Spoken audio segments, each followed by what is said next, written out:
చూద్దాం. ఇర్మీయా గ్రంథం 39వ అధ్యాయము 17, 18 వచనాలు. ఆ దినమున నేను నిన్ను విడిపించెదను, నీవు భయపడు మనుషుల చేతికి నీవు అప్పగింపబడవని యెహోవా సెలవిచ్చుచున్నాడు. నీవు నన్ను నమ్ముకొంటివి గనుక నిశ్చయముగా నేను నిన్ను తప్పించెదను. నీవు ఖడ్గము చేత పడవు, దోపుడు సొమ్ము దక్కించుకొనున్నట్లు నీ ప్రాణమును నీవు దక్కించుకొందువు. ఇదే యెహోవా వాక్కు. చదవబడినటువంటి లేఖన భాగంలో ఏమండి ఒక 4 రకాల వాగ్దానాలుగా మాటలు ఇక్కడ మనకు కనబడతాయి. ఒకటి, నేను నిన్ను విడిపిస్తాను అనేది ఒకటి. రెండవదిగా, నీవు భయపడు మనుషుల చేతికి నీవు అప్పగింపబడవు అనేది ఒకటి, రెండవది. మూడవదిగా, నేను నిన్ను తప్పించెదను అనేటువంటిది మూడవ వాగ్దానం అయితే, నాలుగవదిగా, నీ ప్రాణమును నీవు దక్కించుకొందువు. స్తోత్రం. జాగ్రత్తగా ఆలోచించండి ప్రియ దేవుని బిడ్డలారా. ఎవరికి వాగ్దానాలు ఇస్తున్నారు, ఎందుకు ఇస్తున్నారు? పై వాక్యం ఒకసారి 15వ వచనాన్ని కూడా మనం చూద్దాం. ఇర్మీయా 16వ వచనం చదువుమా. నీవు వెళ్ళి కూషీయుడగు ఎబెద్మెలెకుతో ఇట్లనుము. చాలు. పరిశుద్ధ గ్రంథంలో మరుగుగా ఉండినటువంటి భక్తులు ఎంతోమంది ఉన్నారు. అందులో ఇప్పుడు చదవబడిన వ్యక్తి కూడా ఒకరై ఉన్నారు. ఈయన పేరు ఎబెద్మెలెకు. చెప్పండి, ఏమిటా పేరు? అందరూ చెప్పాలి, ఏంటా పేరు? ఎబెద్మె. బేకు మావత్తు ఉంటుంది. ఎబెద్మెలెకు చెప్పండి, ఏంటి? ఎబెద్మెలెకు అనే అర్థం, అనే పేరు. ఎవరి ఈ ఎబెద్మెలెకు అని అంటే, ఇతను పురుషుడు కాదు, స్త్రీ కూడా కాదు, నపుంసకుడు. నపుంసకుడు అంటే మనకు తెలుసు కదా, పురుషుడు స్త్రీ కానివారు. బైబిల్ భాషలో వారికి పెట్టబడిన పేరు నపుంసకులు. ఇంకొక పేరు ఏమిటంటే షండులు. చెప్పండి, ఏమిటి? షండులు. షండులు అంటే ఎక్కువ మంది ఉంటారు, ఒకడుగా ఉన్నాడు కాబట్టి షండుడు. జాగ్రత్తగా ఆలోచించిన ప్రియ దేవుని బిడ్డలారా, ఏమిటి ఈయన దగ్గర నుండి మనం నేర్చుకోదగిన విషయాలు? ఈ 39వ అధ్యాయంలో చదవబడినటువంటి ఈ లేఖనములో దేవుడు ఎవరికైనా 1-2 వాగ్దానాలు ఇస్తాడు, కానీ ఏకంగా 4 వాగ్దానాలు ఇచ్చేసాడు. వాగ్దానాల గురించి చెప్పటం కాదు ఈరోజు సందేశం, కానీ వినండి. ఎబెద్మెలెకు ఆ వ్యక్తి గురించి మాత్రమే ఎదుట ఉంచాలని ఆశపడుతున్నాను. ఆ వ్యక్తిలో దేవునికి కనబడిన ప్రత్యేకత ఏమిటి? దేవుడు 4 వాగ్దానాలు అతనికి ఇవ్వటానికి, రానున్న రోజుల్లో, రానున్న దినములలో దేవుడు ఒక భయంకరమైనటువంటి కీడు యెరూషలేం పట్టణం మీదకి దేవుడు రప్పించబోతూ ఉన్నాడు. మేలైనను కీడైనను. ఏమండి, ఆ పట్టణమును గురించి దేవుడు చెప్పిన ఆ కీడంతయు దేవుడు రప్పించబోతున్నాడు. ఆ కీడులో నుండి తప్పించటానికి ఈ ఎబెద్మెలెకు ఇతను ఒక యెరూషలేం నివాసి కాదు, ఇతను ఇతను ఒక ఇజ్రాయేలీయుడు కాదు. ఇతడు మాట చెప్పాలంటే ఇతను బాప్తిసం పొందినటువంటి వాడు కాదు. ప్రియులారా, ఎవరు కాదు, ఒక సాధారణమైన బబులోను రాజ్యంలో బబులోను రాజు దగ్గర ఉంటున్న ఒక వ్యక్తి. దేవుని స్తోత్రం, హల్లెలూయా. జాగ్రత్తగా ఆలకించండి. రాజు అయినటువంటి సిద్కియా ఏలుబడిలో రాజు యొక్క ఇంటిలో, సిద్కియా అనబడినటువంటి ఒక రాజు ఇంటిలో ఉద్యోగం చేస్తూ ఉన్నాడు ఇతను. ఆ దినాలలో రాజు ఇంటిలో కానీ ఓ ప్రాముఖ్యమైనటువంటి చాలా ముఖ్యమైన ఇంటి పని విషయంలో కానీ రాజులకు భార్య ఉంటే ఆ భార్యకు తోడుగా ఉండటానికి లేదా కాపుదలగా ఉండటానికి రాజకోటలో స్త్రీలు అనబడిన వారు ఎవరైనా ఉంటే ఆ స్త్రీల విషయంలో సరైన కాపుదలను ఇవ్వటానికి నపుంసకులను ఉపయోగించుకునేటువంటి వారు. ఒక ఉద్యోగం ఇచ్చి ఆ ఉద్యోగంలో స్థిరపరిచి కాపుదలగా ఆ పనుల కొరకు ఉపయోగించేవారు. బైబిల్లో మనం చూస్తాం కదా, ఎస్తేరు గ్రంథంలో షూషను కోటలో ఏమండి అక్కడ హేగే అనబడిన ఒక షండు ఉంటాడు. ఈ హేగేకు అప్పగించబడిన ఉద్యోగం ఏమిటంటే 120 సంస్థానముల అన్నిటి నుండి కన్యకలు షూషను కోటలోనికి వచ్చారు. 12 నెలలు, దాదాపుగా సంవత్సరం పాటు 365 రోజులు వారిని కాయవలసిన బాధ్యత, వారిని చూడవలసినటువంటి బాధ్యత షండుడైన హేగేకు రాజు అప్పగించాడు, అహష్వేరోషు రాజు. ప్రియ దేవుని బిడ్డలారా, ఆ విధంగా ఆ దినములలో, ఆ రోజుల్లో రాజులు చాలా ప్రాముఖ్యమైనటువంటి, అంటే వారి ఇంటి వరకు వారి గదుల వరకు ప్రాముఖ్యమైనటువంటి పనిబాటుల విషయమై బాధ్యతగా అలాంటి ఉద్యోగాలను నపుంసకుల చేతికే అప్పగించేటువంటి వారు. దానియేలు గ్రంథములో కూడా కొంతమంది షండులను మనం చూడగలుగుతాం. అక్కడ కూడా కొంతమంది నపుంసకులు ఉంటూ ఉన్నారు. చూడండి, ఈ రాజ్యంలో కూడా సిద్కియా రాజు దగ్గర కూడా ఎబెద్మెలెకు అనబడిన ఒక షండు ఉన్నాడు. ఇతను ఒక ఇజ్రాయేలీయులు కాడు. కాకపోతే దేవుడి తనకి 4 వాగ్దానాలు ఇస్తున్నాడు. ఏమిటా 4 వాగ్దానాలు? నిన్ను విడిపిస్తాను, నీవు భయపడి మనుషుల చేతికి నీవు అప్పగింపబడవు, తప్పిస్తాను, నీ ప్రాణాన్ని నువ్వు దక్కించుకుంటావు, నీ ప్రాణం భద్రంగా ఉంటుందని అన్నాడు. ఈ 4 రకాల వాగ్దానాలు ఇవ్వడానికి ఈ ఎబెద్మెలెకులో దేవుడు చూసిన, లేదా ఎబెద్మెలెకులో ఉన్నటువంటి అద్భుతమైన ప్రత్యేకత ఏమిటి, అతనిలో ఉన్నటువంటి దేవుడు అతనిలో చూసిన గుణం ఏమిటి, దేవుడు అతనిలో చూసినటువంటి ఆ విషయం ఏమిటి అని ఆలోచిస్తే ఒకే ఒక్క చోట ఆయనని గురించి వ్రాయబడి ఉంటుంది. ప్రియ దేవుని బిడ్డలారా, జాగ్రత్తగా ఆలకిద్దాం. యెరెమీయా గారు ప్రవక్తగా ఉన్నటువంటి దినములలో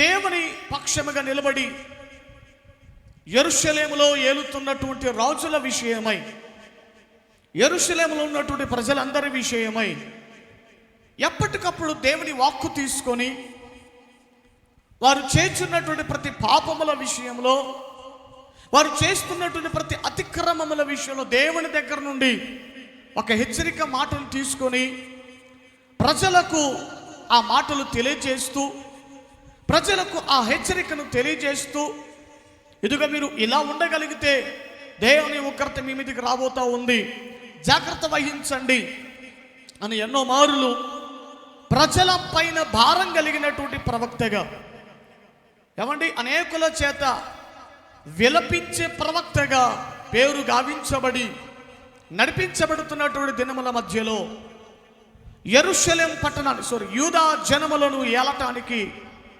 ఇంకొక రాజు వచ్చాడు. అతని పేరు యెహోయాకీం. చెప్పండి ఏమిటా పేరు? యెహోయాకీం. చూడండి, ఈ అధ్యాయం అలా ఉంచండి, కొంచెం వివరణ మీకు తెలియజేస్తాను. 36వ అధ్యాయంలో మనం చూడగలిగితే యెర్మీయా గ్రంథం 36వ అధ్యాయం 1 నుండి 3-4 వచనాల వరకు మనం చదవగలిగితే, యెర్మీయా ప్రవక్త చేత దేవుడు ఒక మాటను, ఒక హెచ్చరిక కలిగిన మాటను దేవుడు తెలియజేస్తున్నాడు యెహోయాకీమును గురించి. చూడండి, యోషియా కుమారుడగు యెహోయాకీము 4వ సంవత్సరమున యెహోవా వాక్కు యెర్మీయాకు ప్రత్యక్షమై ఈలాగు సెలవిచ్చెను, నీవు పుస్తకపు చుట్ట తీసుకొని నేను నీతో మాట్లాడిన దినం మొదలుకొని, అనగా యోషియా కాలం మొదలుకొని నేటి వరకు ఇశ్రాయేలు వారిని గూర్చియు యూదా వారిని గూర్చియు సమస్త జనములను గూర్చియు నీతో పలికిన మాటలు అన్నిటినీ దానిలో వ్రాయుము. 3వ వచనం చాలా ఇంపార్టెంట్. చూడండి, నేను యూదా వారికి చేయనుద్దేశించు కీడంతటిని గూర్చి వారు విని నేను వారి దోషమును వారి పాపమును క్షమించునట్లు తమ దుర్మార్గతను విడిచి పశ్చాత్తాప పడుదురేమో. ఆగండి, ఇక్కడ ఒక విషయం నేను తెలియజేస్తాను. యెర్మీయాతో దేవుడు మాట్లాడుతున్నాడు. యెర్మీయా, యోషియా కాలం మొదలుకొని ఈ యెహోయాకీము దినముల వరకు ఇశ్రాయేలు ప్రజలను యూదా ప్రజలను చేసినటువంటి పాపములు ఏదైతే ఉన్నాయో వాటన్నిటిని గురించి నువ్వు ప్రకటన చేసేవు కదా. నేను చెప్పమన్న మాటలన్నీ, ఆ మాటలన్నీ నువ్వేం చేస్తావంటే ఒక పుస్తకపు చుట్టను తీసుకొని ఆ పుస్తకపు చుట్టలో నేను నీకు ఏదేదైతే తెలియజేసానో, నేను నీకు ఏ మాటలైతే చెప్పానో, అది దీవెనకరమైన మాటలైనా హెచ్చరిక కలిగిన మాటలైనా, ఏ మాటలైతే నీతో నేను చెప్పానో ఎప్పటి నుండి యోషియా కాలం మొదలుకొని యెహోయాకీము యొక్క దినముల వరకు ఈ ప్రజలను ఉద్దేశించి నేను ఏదైతే మాటలు పలికానో ఆ మాటలన్నీ కూడా పుస్తకపు చుట్టలో రాసి ప్రజలకు వినిపించు, రాజుకు వినిపించు, ప్రధానులకు వినిపించు, అందరూ వినాలి. ఎందుకు వినాలి? దేనికోసం వినాలి? అక్కడ 3వ వచనం చదివారు కదా, ప్రజలు ఒకవేళ వినినప్పుడు తమ దుర్మార్గతను విడిచి తమ చెడు మార్గములను విడిచి ఒకవేళ వారు పశ్చాత్తాప పడుదురేమో. దేవుడి ఉద్దేశం చూడండి. దేవుడు ఎంత ప్లానింగ్ కలిగిన వాడు, ఎంత ఉద్దేశం కలిగిన వాడు, తన ప్రజల పట్ల ఎంత ఆలోచన కలిగిన వాడు. ఒకవైపు నశింపచేయటానికి మనసు కలిగిన వాడైనా ఏ విధము చేతనైనా సరే నా ప్రజలను నేను రక్షించుకోవాలి అన్న ఆలోచనలతో ఏమండి ఎప్పుడైనా మరొక చోట అవకాశాలు దేవుడిస్తూ ఉన్నాడు. ఒకవేళ వారు పశ్చాత్తాప పడుతురేమో, వారు విని. ఈ రోజున ఈ జీవగ్రంథం ఎందుకు ఇచ్చారు? ఈ పరిశుద్ధ గ్రంథం మన చేతిలో ఎందుకు ఉంది? అందరి చేతిలో ఉన్నాయా బైబిల్? ఒకసారి నాకు చూపియండి మీ బైబిల్, మీ చేతిలో ఉన్న బైబిల్. అందరూ కూడా ఒకసారి మీకు చూపిస్తారు మీ బైబిల్ అన్నీ కూడా. మీ అందరు బైబిల్ ఉన్నాయి కదా. దేనికోసం ఈ బైబిల్ అంటారు? ఇందులో రాయబడిన మాటలు దేనికోసం చెప్పండి. మొదటి పేతురు రాసిన పత్రికలో పేతురు అంటాడు కదా, ప్రతి లేఖనం కూడా, ఇందులో రాయబడిన ప్రతి లేఖనం ఏమంటే పరిశుద్ధాత్మ చేత ప్రేరేపించబడి రేపబడి ఏమండి ఇందులో ప్రతి మాటను వారు ఆయా భక్తులు రాశారట. పరిశుద్ధాత్మ వారికి ప్రేరేపణ కలగ చేయక వారి హృదయాలు దేవుని ఆత్మ చేత రేపబడినప్పుడు వారు దైవావేశం వలన కలిగినటువంటి ఈ లేఖనములను చాలా జాగ్రత్తగా ఏమండి ఈ మాటలన్నీ ఆయా చోట్ల రాశారు, ఆయా కాలములలో రాశారు. ఏమండి ఈ పరిశుద్ధ గ్రంథంలో మనం వరుసగా ఆదికాండం, నిర్గమకాండం అని వరుసగా చదువుతుంటాము. కానీ ఒక్కొక్క పుస్తకము ఏమండి ఒక్కొక్క గ్రంథము ఒక్కొక్క చోట వ్రాయబడింది. ఒకే కాలంలో వ్రాయబడలేదు, ఆయా కాలములలో వ్రాయబడ్డాయి. ప్రియ దేవుని బిడ్డలారా, కొత్త నిబంధన, పాత నిబంధన ఇవన్నీ కూడా ఒకే చోట ఏదో ఎవరో వ్యక్తి చెబితే కూర్చొని అలా బైబిల్ అంతా వ్రాయబడలేదు. ఆయా కాలములలో ఆయా ప్రజలను ఉద్దేశించి, ఆయా జనములను ఉద్దేశించి ఏమండి దేవుడు తన పరిశుద్ధ గ్రంథములో తన పరిశుద్ధ ప్రవక్తల చేత, దైవజనుల చేత ఏమండి దేవుడు ఈ మాటలన్నీ రాయించి ఒక వరుస క్రమములో ఈ పరిశుద్ధ గ్రంథాన్ని ఏమండి దేవుడు మన చేతిలో పెట్టాడు. దేనికోసం చెప్పను? ఈ పరిశుద్ధ గ్రంథం ఎందుకొరకు దేవుడు మనకి మన చేతుల్లో పెట్టాడు? ఎందుకోసం ఈ జీవ గ్రంథం మన చేతులకు వచ్చిందంటే చదువుకొని మురిసిపోవటానికి కాదు, చదువుకొని ఎక్కడెక్కడ ఆశీర్వాదాలు ఉన్నాయి, ఎక్కడెక్కడ వాగ్దానాలు ఉన్నాయి, ఎక్కడెక్కడ స్వస్థత కలగజేసే మాటలు ఉన్నాయి అని చదువుకొని మురిసిపోవడానికి కాదట. ఈ జీవ గ్రంథం మన చేతికి అప్పగించబడింది. ఇందులో చదువుతున్నప్పుడు, ఇందులో మాటలు మనం చదివి వినిపించబడుతున్నప్పుడు మన చెవులారా ఇందులో ఉన్నటువంటి మాటలు మనం వింటున్న ప్రతిసారి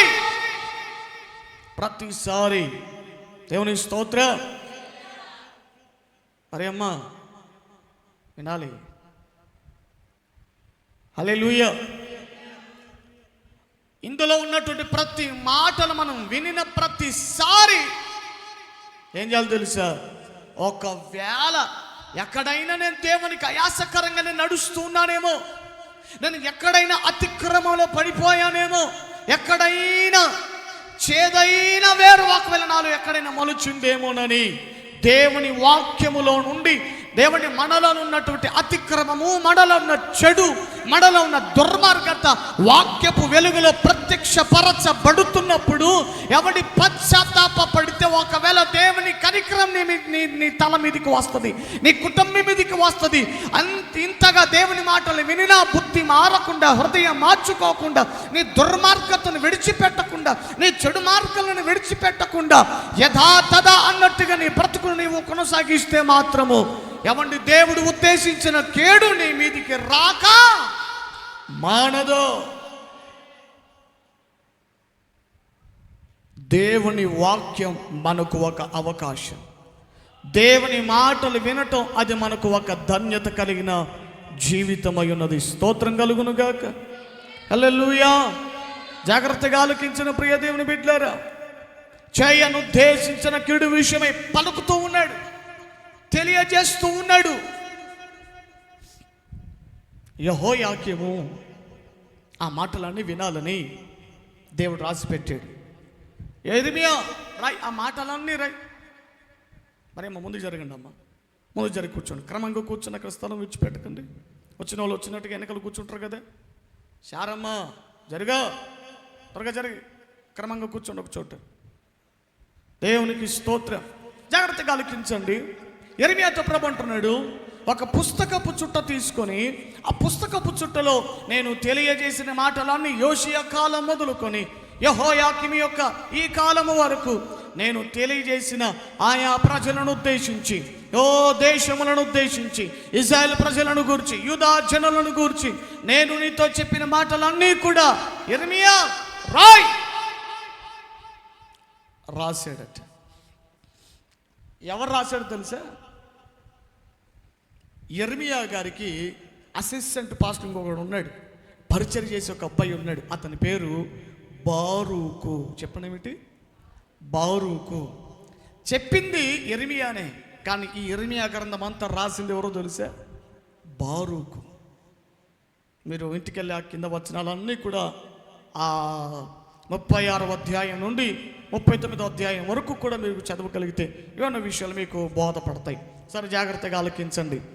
యిర్మీయా బారూకుని పిలిపించి, నాయనా బారూకు, సిరా బుడ్డిని తీసుకురారా, ఇదిగో ఈ పుస్తకపు చెప్పులో ఈ పుస్తకపు చుట్టలో దేవుడు నాకు చెప్పిన విషయాలన్నీ నీతో చెప్తాను, నువ్వు రాయనైనా ఇవంటే రాసి నువ్వు ఏం చేస్తావంటే మందిరంలోకి వెళ్ళు.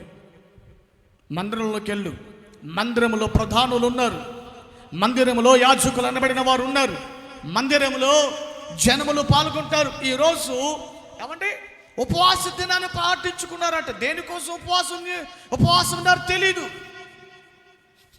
ఏమంటే మనం పరిశుద్ధ గ్రంథంలో మనం చూడగలిగితే, ఏమంటే యోనా గ్రంథంలో చూస్తే వారు నినివే పట్టణస్థులు దేనికోసం ఉపవాసం ఉన్నారు? వాళ్ళు ఒక గురి కలిగి ఉపవాసం ఉన్నారు. దైవజనుడు వచ్చి ప్రవక్త వచ్చి ప్రకటించాడు, 40 దినముల్లోగా ఈ పట్టణం అంతా నాశనం అయిపోతుంది, మీరు చేసిన పాపాలు ఇన్ననేవి కాదు, తగలబడిపోతుంది అని ప్రకటన చేసి వెళ్ళిపోయాడు. వెంటనే యోనా ప్రకటన విని నినివే పట్టణస్థులు రాజు సింహాసనం దిగి రాజవస్త్రాలు పక్కన పెడేసి గోనెపట్టను ధరించి ఏమంటే బూడిదలో కూర్చొని 3 రోజులు చాలా కఠినమైన ఉపవాసం ఉండి కన్నీళ్లు విడిచి ఏమంటే ప్రార్థన చేస్తూ ఏమంటే రొమ్ము బాదుకుంటూ తమ చెడు మార్గములను విడిచిపెట్టి ఏమండి చిన్నల మొదలుకొని పెద్దల వరకు పశువులకు సైతం ఉపవాసం పెట్టేశారట. 3 రోజులు ఫాస్టింగ్. ఆ తర్వాత ప్రార్థన చేసినప్పుడు దేవుడు వారి ప్రార్థన ఆలకించాడు. వారికి చేయనుద్దేశించిన కీడును చేయక నిలిపివేశాడు. స్తోత్రం కలుగునుగాక. ఇక్కడ మీరు కింద మాటల్లో చదివితే అక్కడ ఆ విషయాలు నేను చెప్పే విషయాలు మీకు కనబడతాయి. ఉపవాసం, ఆ రోజు ఉపవాస దినాన్ని పాటించుకున్నారట, ఉపవాస దినాన్ని నిర్ణయించుకున్నారట. ఆ ఉపవాసం దినాన జనాలందరూ వస్తూ ఉన్నారు, జనాలందరూ వచ్చారట. ప్రధానులు ఉన్నారు, యాజకులు ఉన్నారు. దేనికోసం ఉపవాసం ఉంటున్నారో తెలియట్లేదు. వారి మీద దేవుని ఉగ్రత ఎంతగా ఉంటుందో అర్థం కావట్లేదు. వారి మీద దేవుని కీడు ఎంతగా పనిచేస్తుందో అర్థం కావట్లేదు. అవండి బైబిల్లో దేవునికి ఇష్టమైన ఉపవాసం ఉన్నదట, ఇష్టం లేని ఉపవాసం కూడా ఉందంట. ఎక్కడుందన్నమాట? యెషయా గ్రంథం. అయ్యా సాయం చేయండి, చదివి 58వ అధ్యాయము 7వ వచనం, 3వ వచనం కూడా చదువుదాం ఒకసారి, కొంచెం వివరణగా ఉంటుంది. మేము ఉపవాసం ఉండగా, అబ్బో నేరాలు ఒకటి, మళ్ళీ దేవుని మీద నేరాలు. ఎంతగా ఉపవాసం ఉన్నావయ్యా, నువ్వెందుకు చూడవు? మేము మా ప్రాణములను ఆశపరచుకునగా నీవెందుకు లక్ష్య పెట్టవు అని అందురు. మీ ఉపవాస దినమున మీరు వ్యాపారం చేస్తున్నారు, మీ పనివారి చేత కఠినమైన పని చేస్తున్నారు. మీరు కలహం అంటే ఏంటి? సమాధానం లేదు. సమాధానం లేకుండా వచ్చి ఉపవాసం ప్రార్థనలో కూర్చుంటే ఏమంటే దేవుని సందులోకి వచ్చి భక్తి చేస్తే ఎట్టని పడుతుంది నీ ప్రార్థన? నీ ఉపవాసం దేవుని సంధికి ఎలా చేరుతుందో అనుకుంటున్నావు? మీరు కలహపడుచు, వివాదము చేయుచు, అన్యాయముగా గుద్దులాడుచు ఉపవాసముందురు. మీ కంఠధ్వని పరమున వినబడాలట. మనం చేసే ప్రార్థన పక్కనోడు కూడా వినపడదాయా? మన గొంతు పక్కనోడు కూడా వినబడదాయి. వాక్యం చెబుతుంది, మీ కంఠస్వరము పరమునకు వినబడేంతగా మీరు ఉపవాసం ఉండరు. అట్టి ఉపవాసం నాకు అనుకూలమా? దినం అట్టిదేనా? ఒకడు సరే, అదంతా మళ్ళీ ఎక్కువైతుంది. 7వ వచనం కూడా చదవండి. దేవుడు కోరుకునే ఉపవాసం ఏంటి? నీ ఆహారము ఆకలి కొనిన వారికి పెట్టుటయు. సరే, ఒక్క నిమిషం నేను చదువుతాను. నీ రక్త సంబంధికి ముఖము తప్పింపకుండుటయు, దిక్కుమాలిన బీదలను ఇంట చేర్చుకున్నటయు, వస్త్రహీనుడు నీకు కనబడినప్పుడు వానికి వస్త్రములు ఇచ్చుటయు, ఇదే కదా నాకు ఇష్టమైన ఉపవాసం. అలాగూ నువ్వు చేసిన ఎడల నీ వెలుగు వేకుచుక్కవలే ఉదయించును, స్వస్థత నీకు శీఘ్రంగా లభించును, నీ నీతిని ముందర నడుచును, యెహోవా మహిమని సైన్యపు వెనకటి భాగమును. ఇది దేవుడు మెచ్చుకునే ఉపవాసం. మనం చేసే ఉపవాసాలు, మనం చేసే భక్తి ఈ విధంగా ఉందా లేదా ఒకసారి చెక్ చేసుకుని ఒకసారి.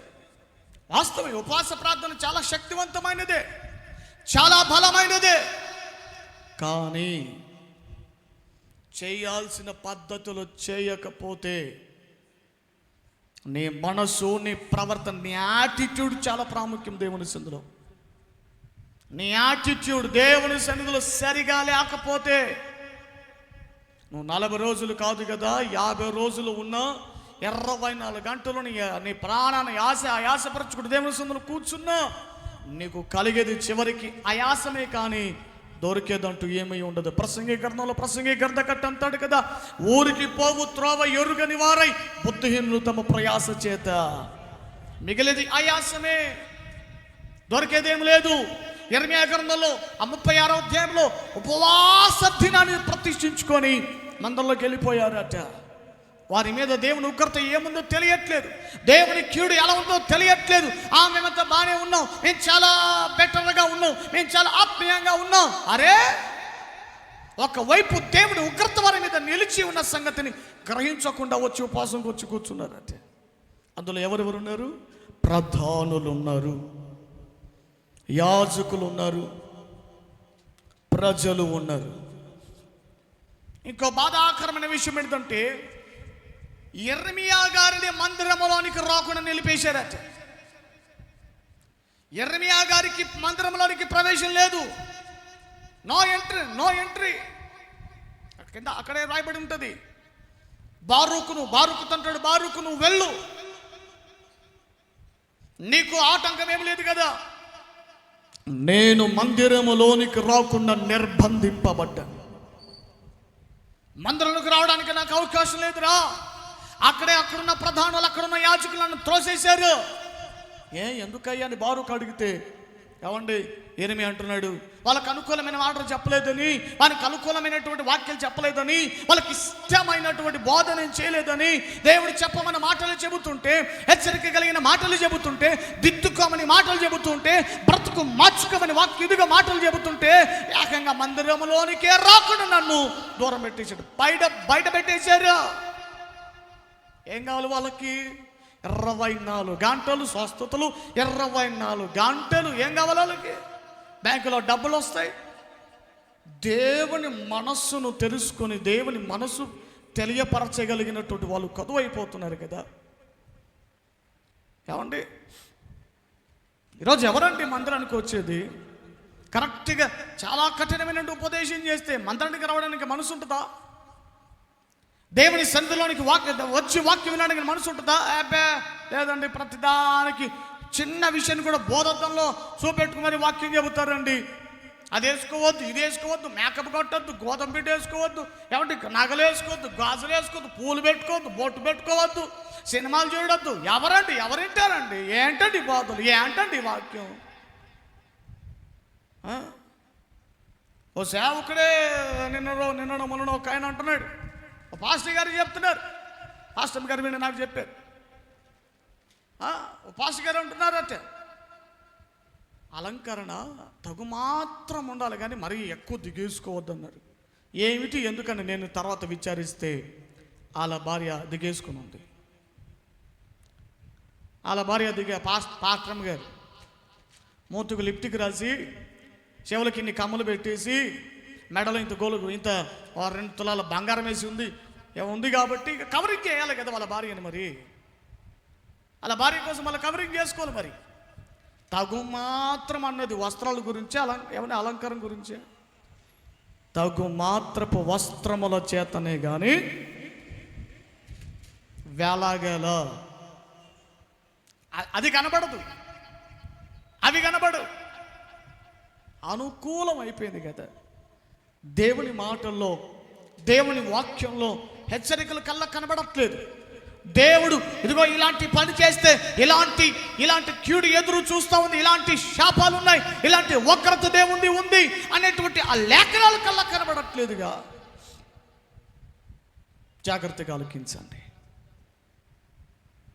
రీమే అంటున్నాడు, బారూకు నేను మందిరములోనికి రాకుండా నిర్బంధింపబడ్డా. అందుకే ఆ రోజు ఆయన మందిరంలోనికి రాకు నిర్బంధింపజేసేసారు.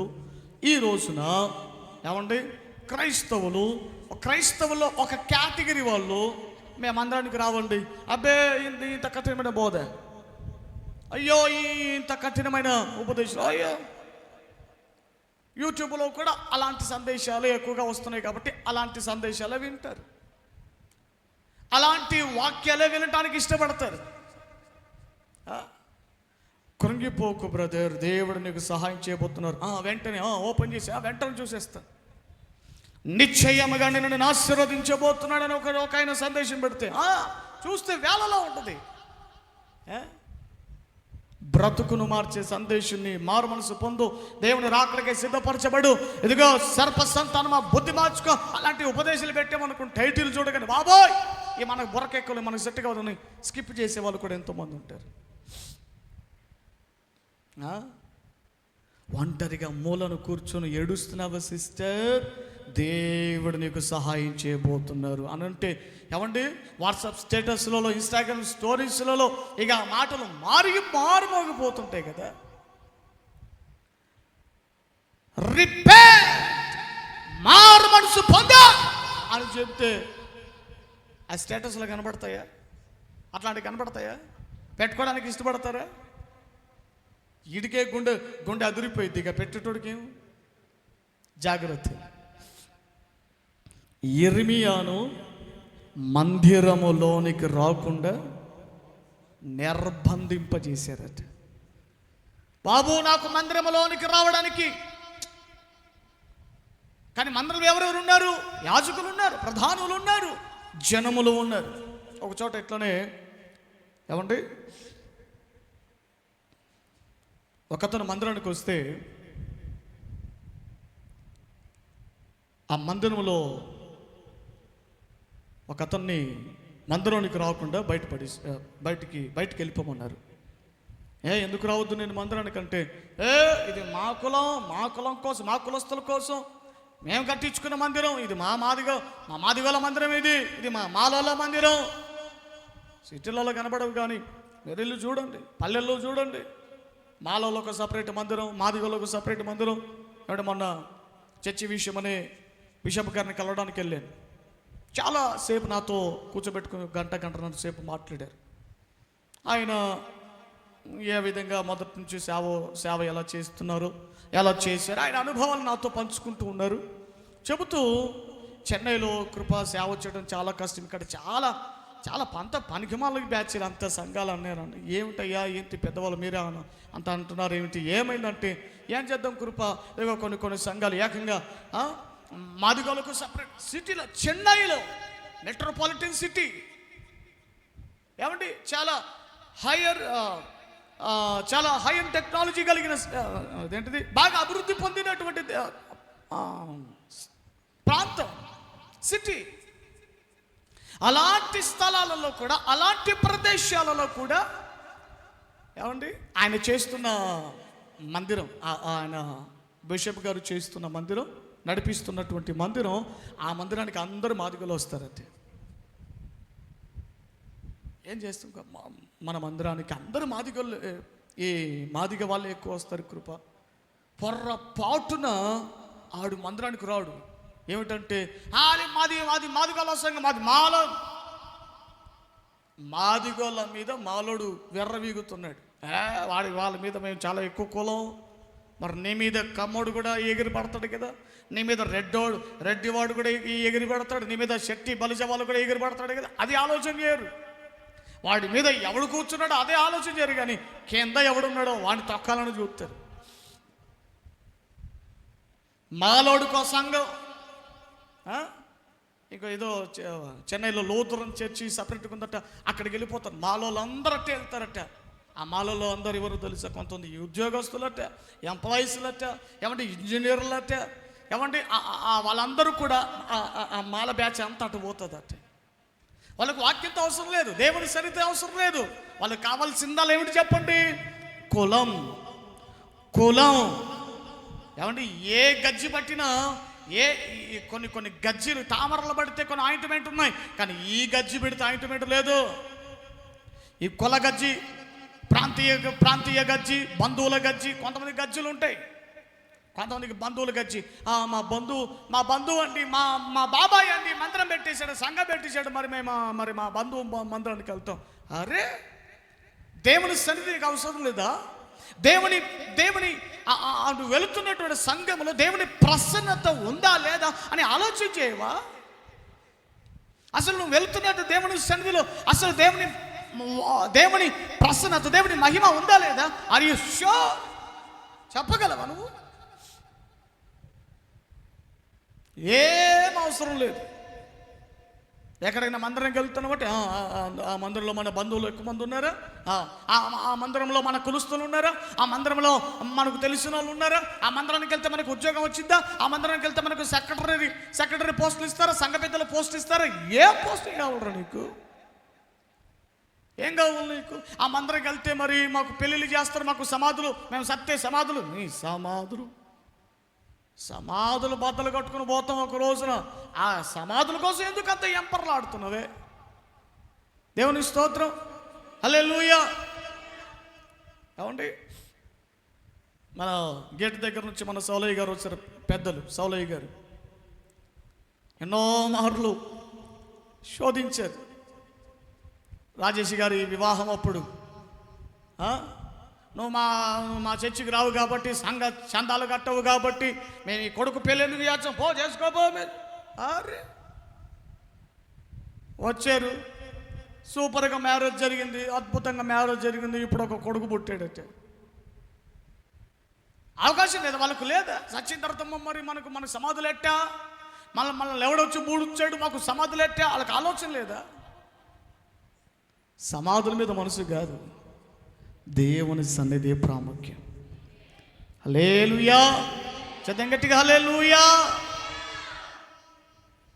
ఎటెళ్తున్నారండి? భక్తిని ఎటువైపుగా నడిపించుకుంటున్నాం?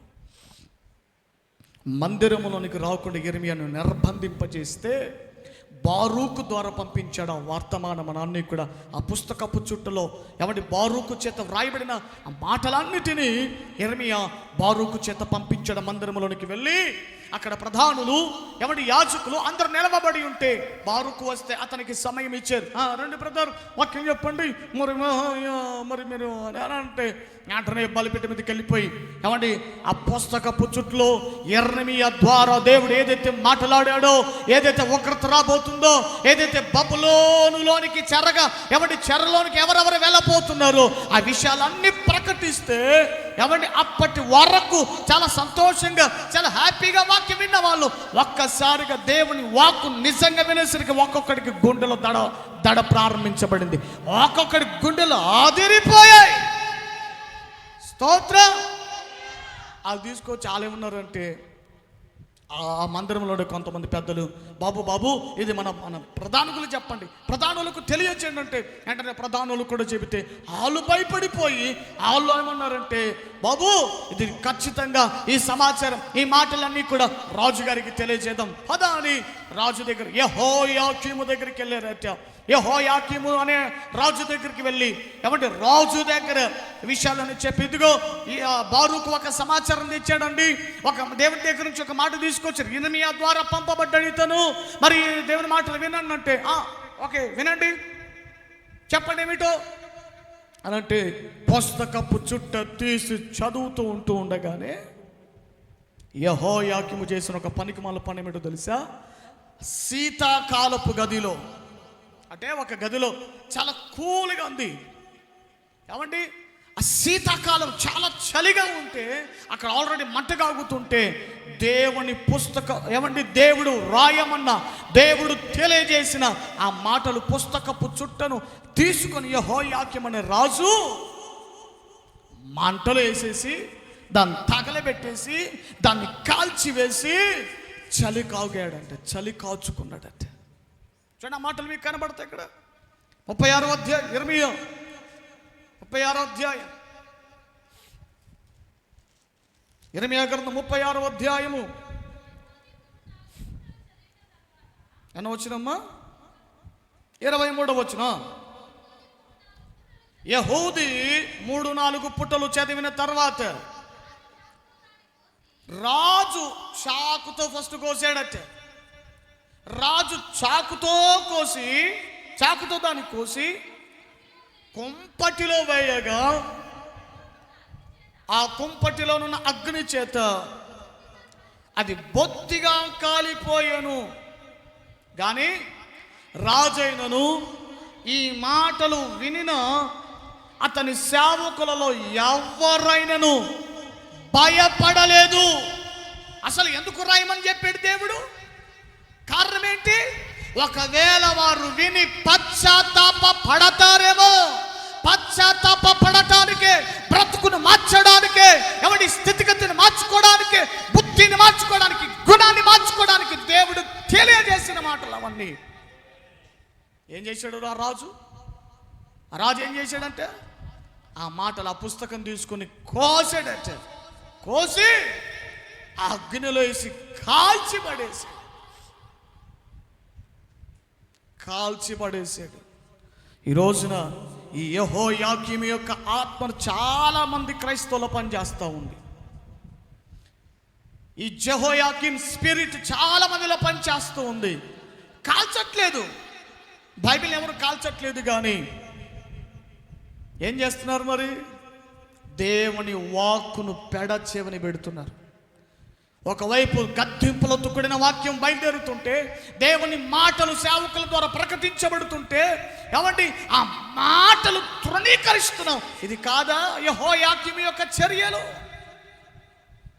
నీవు కాదా యెహోయాకీం? ఈ పగల కాల సమయమున నీ బుద్ధిని మార్చుకోకుండా, నీ గుణాన్ని మార్చుకోకుండా, నీ స్వభావాన్ని మార్చుకోకుండా, దేవుని మాటలు వినినా భయపడకుండా, దేవుని వాక్యానుసారంగా నడవకుండా నీవు ప్రవర్తన ముందుకు కొనసాగించుచున్నవాడివైతే నీలో పని చేస్తుంది దేవుని ఆత్మ కాదా? యెహోయాకీము ఆత్మ నీలో పనిచేస్తుంది. అది విరోధపు ఆత్మ, అది విరోధపు క్రియ. సేవకులకు, దైవజనులు చెప్పే ప్రతి మాటను తృణీకరిస్తున్నావంటే నీలో పనిచేస్తుంది దేవుని ఆత్మను ఎలా అనుకుంటావు? నిజంగా దేవుని ఆత్మ నీలో ఉంటే దైవజనుడు ఎవరి చెప్పే ఆ దేవుని మాటని వాళ్ళకి ఇస్తావు. ఆ దైవ వాక్య ప్రకారంగా బ్రతుకును దిద్దుకుంటావు, బ్రతుకును మార్చుకోగలుగుతావు. శివుడి నీ స్థితిగతులను నీవు మార్చుకోగలుగుతావు. Praise the lord. అగ్నిలో వేసి తగలబెట్టాడట. తర్వాత దేవుని దగ్గర నుండి ఇంకొక మాట బయలుదేరి వచ్చింది. ఏమిటో తెలుసా? ఏమండి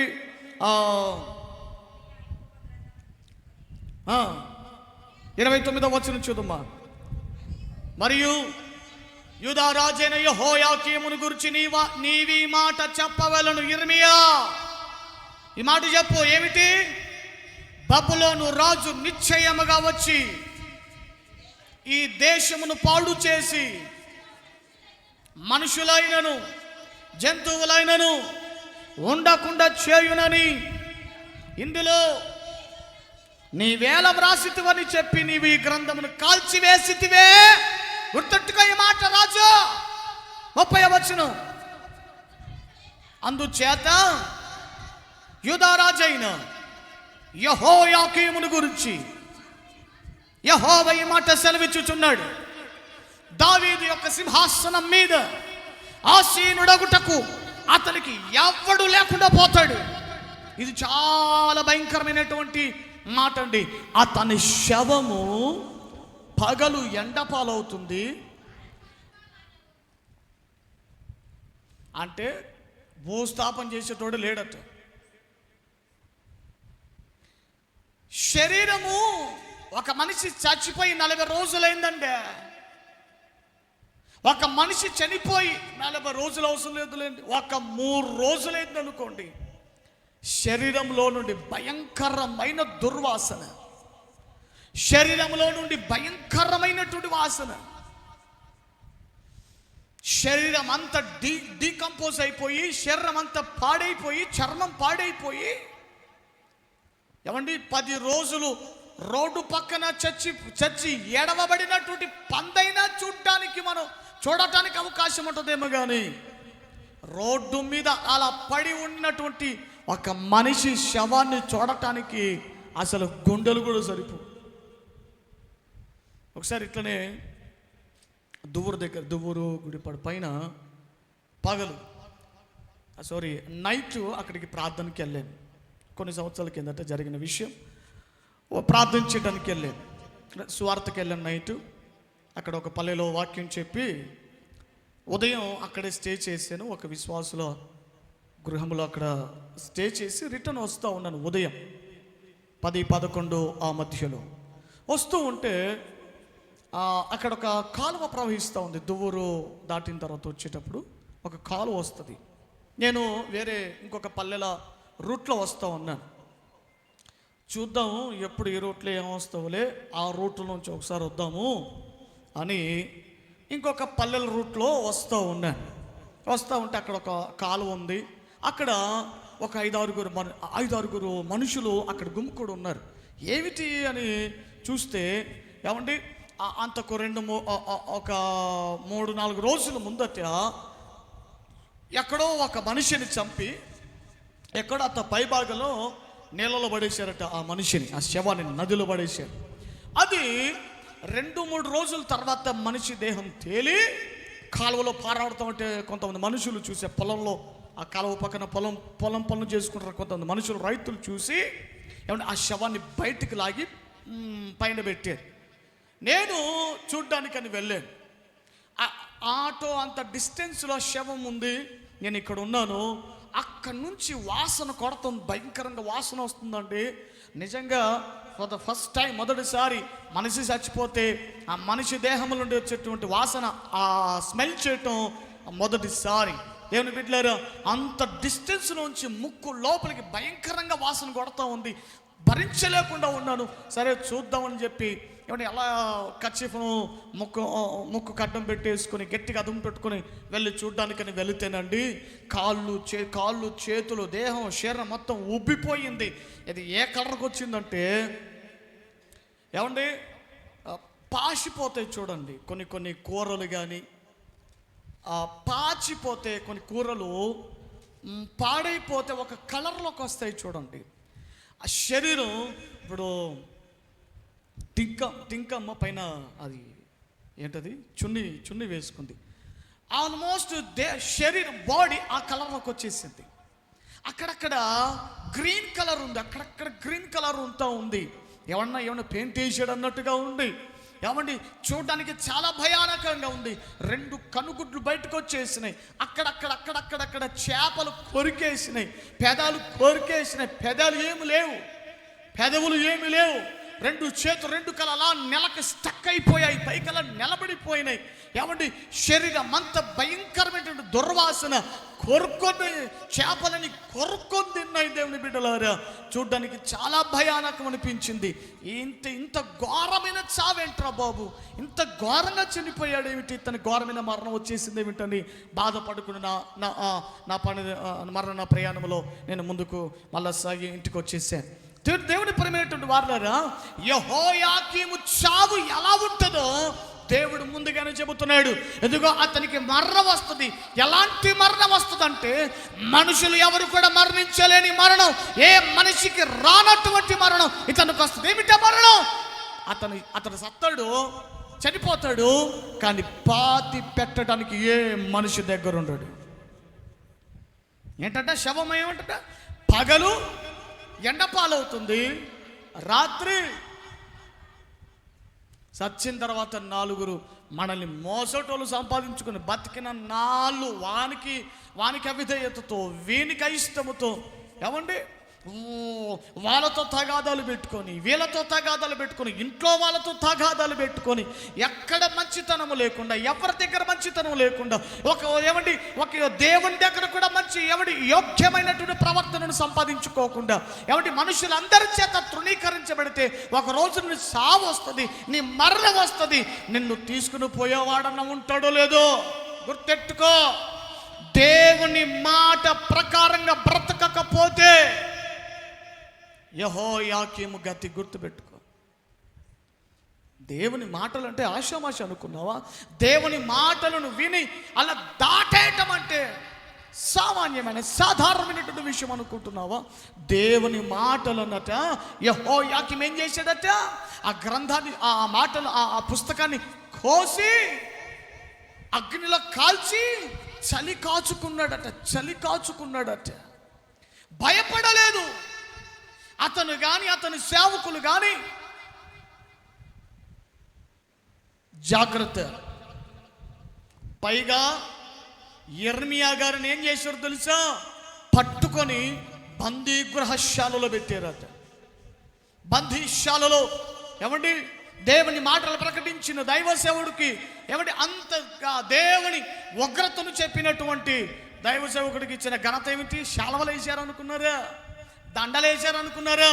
పోయి బందీ గృహశాలలో పెట్టారు. అది దాని తర్వాత మరలా అది సరిపోదు అనుకుని ఏమన్నా ఎక్కడ వేసారో తెలుసా? ఒక బురదగా ఉన్న నేల గుంటలో దింపేశారట. నీళ్ళు కూడా మొత్తం బురదే, మొత్తం బురద. అక్కడ ఉన్నటువంటి కొంతమంది ఏం కాదయ్యా, ఇదిగో ఒక సైన్యం వస్తుంది, ఐగుప్తులో ఒక సైన్యం రాబోతా ఉంది, నీకు సహాయంగా ఉంటుందని ఏమంటే తర్వాత వచ్చిన రాజు సిద్కియా రాజుతో కొంతమంది చెప్పారు, ఇదిగో ఐగుప్తు సైన్యం ఉంది, నీకు సహకారంగా సపోర్ట్గా ఉంటుంది, ఏం భయపడద్దులే, ఏం ఇబ్బంది పడకు, రాజ్యం పదిలంగా ఉంటుందని చెబుతుంటే మరొక వైపు యెర్మియా ఏమో ఏమండి ఎవరిని నమ్ముకుంటున్నావు? ఐగుప్తు సైన్యం నమ్ముకుంటున్నావా? ఈ ఐగుప్తు సైన్యం ఈ కల్దీయులను చూసినప్పుడు, ఈ బబులోను రాజ్య సైన్యం చూసినప్పుడు ఆరు భయపడి వెళ్ళిపోతారు, నీకు సాయం చేయడానికి ఎవరు రారు? నా మాట విను. దేవుడు అంటున్నాడు, బబులోని చెరలోనికి వారు నిన్ను, ఆ రాజు వచ్చినప్పుడు కాముగా ఆ రాజుకు లోబడిపో.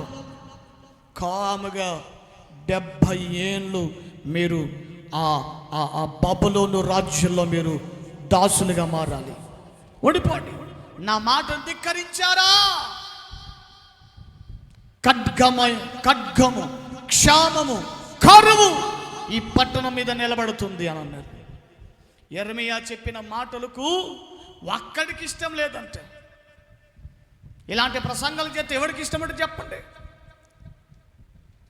ఇలాంటి రెండు పెడతాను నీకు రమ్మని కోసం ప్రార్థన చేస్తాను, బ్యాంకులో డబ్బులు వచ్చి పడతాయి, ఉద్యోగం వస్తుంది, పిల్లలు పెడతారు, ఆశీర్వాదాలే అని చెప్పే ప్రసంగాలకు ఉన్నంత క్రేజీ దిద్దుబాటు గురించి చెప్పేటప్పుడు అంత ఆసక్తి, అంత ఉత్సాహం, అంత సంతోషం దేని వాక్యం మీద ఉంటుందా? హల్లెలూయా. ఎందుకు వస్తున్నాయండి? ఇండోనేషియా దేశంలో భయంకర 2002లోనూ మరి 1996 ఎప్పుడో భయంకరమైనటువంటి వరదలు వచ్చేసి ఫ్లడ్డింగ్ వస్తే కొన్ని లక్షల మంది జనాలు చచ్చిపోయారు. జనాలందరూ చచ్చిపోతే రిపోర్టర్లు ఆయా మత పెద్దల దగ్గరికి వెళ్ళి అడుగుతున్నారు, ఇంత ప్రళయం వచ్చింది, ఇంత వరదలు వచ్చాయి, కారణం ఏమై ఉంటుంది? మీ గ్రంథాలు మీ గ్రంథాలు ఏమైనా రాశారా? ఏమైనా దీని గురించి పరిష్కారం ఏమైనా ఉందా అని అంటే హిందువుల దగ్గరికి వెళ్ళి ఆ పూజారులు అడిగితే, ఏమండి మాకు తెలియదండి, ఏముంటానండి అని దాటేశారు. ముస్లిం వాళ్ళ దగ్గరికి వెళ్ళి అడిగారు, దాటేశారు. ఒక క్రైస్తవ పాస్టర్ దగ్గరకు వచ్చి అడిగితే ఏమో బ్రదర్ ఏమో నాకు తెలియదండి, గాడ్ బ్లెస్ యూ అని చెప్పి వెళ్ళిపోయాడు. ఆయన తెలిసిందల్లా God bless you, God is good all the time అనే పాట మాత్రం తెలుసు. కరువులు ఎందుకు వస్తున్నాయి? భూకంపాలు ఎందుకు వస్తున్నాయి? ఏమంటే తెగుళ్ళు ఎందుకు వస్తూ ఉన్నాయి? ఏమంటే ఈ కరువు కాటకాలు దేని కొరకు వస్తూ ఉన్నాయి? ఆలోచన లేదా? మాట చూపినా మీకు జల ప్రళయాలు, వరదలు, ఏమంటే రేట్లు పెరగడాలు, ఏమంటే ప్రపంచ తలకిందులు అవడాలు, ఏమంటే లేకపోతే ఈ భూకంపాలు ఎందుకు వస్తున్నాయి అనుకున్నావు? చదవా యెర్మియా గ్రంథం, తెలియాలి మనకి. తెలియగానే మనకు అర్థం కావు ఇవన్నీ. 5వ అధ్యాయం యిర్మీయా గ్రంథం 5వ అధ్యాయము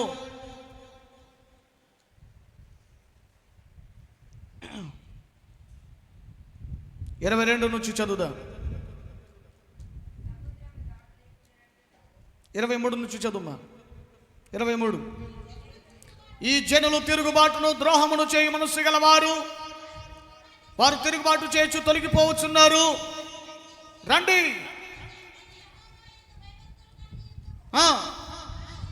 ఆయనే తొలకరి వర్షమును కడవరి వర్షమును దాని కాలమున శీతాకాలం ఎప్పుడు రావాలో, ఎండ ఎప్పుడు పెట్టాలో, వర్షాలు ఎప్పుడు పడాలో, ప్రతి ఋతువులకు దేవుడు దాని కాలమును నిర్ణయించాడట. దాని కాలమున కురిపించువాడు, నిర్ణయింపబడిన కోతకాలపు వారములను ఆయన మనకు రప్పించునని తమ మనసులో అనుకొనరు. మీ దోషములు వాటి క్రమమును మనం చేసే పాపాలు సృష్టి మీద ఇంపాక్ట్ చూపిస్తున్నాయంటే అర్థమవుతుంది మీకు? మనుషుల యొక్క అతిక్రమము ప్రకృతి మీద ప్రభావితం చూపిస్తూ ఉంది. ఎందుకని వర్షాలు జరగబడట్లేదు? షమ్రోను దేశంలో 3.5 సంవత్సరాలు ఏలియా చెప్పగా, ఏమండి 3.5 సంవత్సరాలు ఎందుకని వర్షం లేదు? పరిపాలించేవాడుని బట్టి, ప్రజలను బట్టి. పరిపాలించేటోడు సరిగా లేకపోయినా దేవుని మాటను వినని వాడైతే వర్షాలు పడవు, భూమి పంట సరిగా రాదు. మీ దోషములు వాటి క్రమమును, ఏ క్రమం? పంటలు సరిగా ఎందుకు పండట్లేదు? దిగుబడి ఎందుకు సరిగా రావట్లేదు? ఏమంటే ఒకప్పుడు సంవత్సరానికి రెండు పంటలు సమృద్ధిగా పండేవి. కానీ ఈ రోజుల్లో నీరు ఉన్నా ఒక పంట పండటానికి ఏమంటే దిక్కు దిశానం లేకుండా పోతూ ఉంది. కారణం ఏంటి? మనుషుల దోషములు. నువ్వు చేసే దోషం, నువ్వు చేసే పాపం, అన్యాయం, అక్రమం, అవినీతి, దేవుని మాటకు లోబడి. ఇంకో విషయం తెలుసా? లోకస్తులు చేసే పాపాలకు కాదట, క్రైస్తవులు చేసే పాపాలను బట్టే ప్రకృతి మీద దేవుడు చాలా ప్రభావితం చూపిస్తున్నాడు. చదవాడా 5వ అధ్యాయంలో కంటిన్యూగా. ఏ ప్రజలు అన్యజనుల గురించి కాదు దేవుడు అక్కడ చెప్పేది. హలో,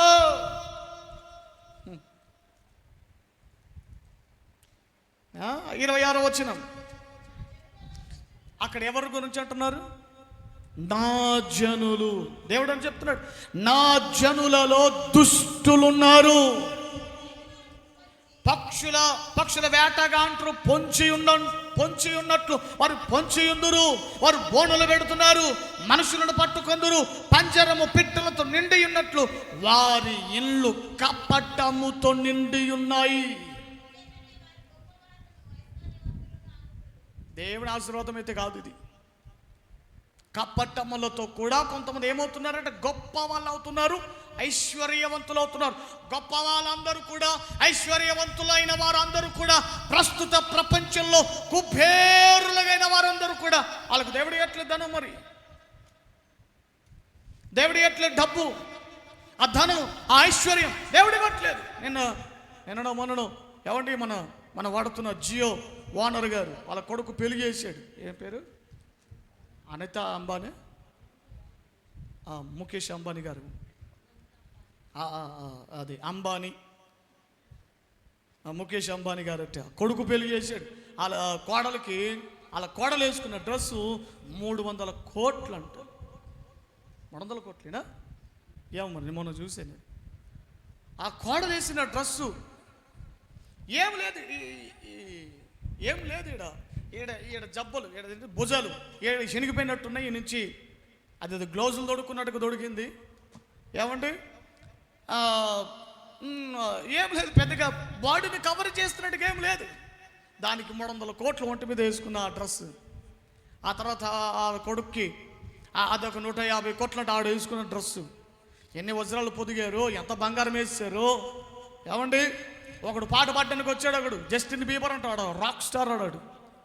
ఆడు నిక్కర పైన కనపడుతుంది, ప్యాంట్ ఏమో పిర్రల కిందికి ఉంది. చూడు ఓపెన్ చేసి చూడ కనపడతాయి ఆడి డ్రెస్ వేసేమంతా. జస్టిన్ బీబర్ అని వాడు రాక్ స్టార్. అంటే పాటలు పాడుతుంటాడు, వాడు యవనస్తులందరినీ బాగా ఉత్సాహపరుస్తూ ఉంటాడు. లోకపరంగా వాడు కొంచెం బాగా ఫేమస్. ఇన్స్టాగ్రామ్లో వాడికి చాలా ఫాలోవర్స్ కూడా ఉంటారు. జస్టిన్ బీబర్ ఏమండి, ఆడు ఇంట్లో వేసుకునే షార్ట్లు పైన వేసుకొని బయట వేసుకుని తిరగాల్సిన ప్యాంట్ ఏమో పెర్రల కింద వేసేసి ఏమండి తిరుగుతూ ఉన్నాడు. ప్యాంట్ ఎక్కడ జారిపోద్దని నేను చూస్తున్నాడు.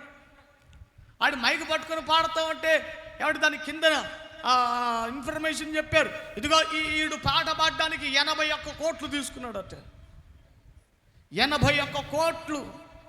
ఆడి కొడుకు పెళ్లిలో ఇతగాడు వచ్చి పాట పాడడానికి, ఆడు నిక్కర వేసుకుని పాట పాడడానికి 81 కోట్లు.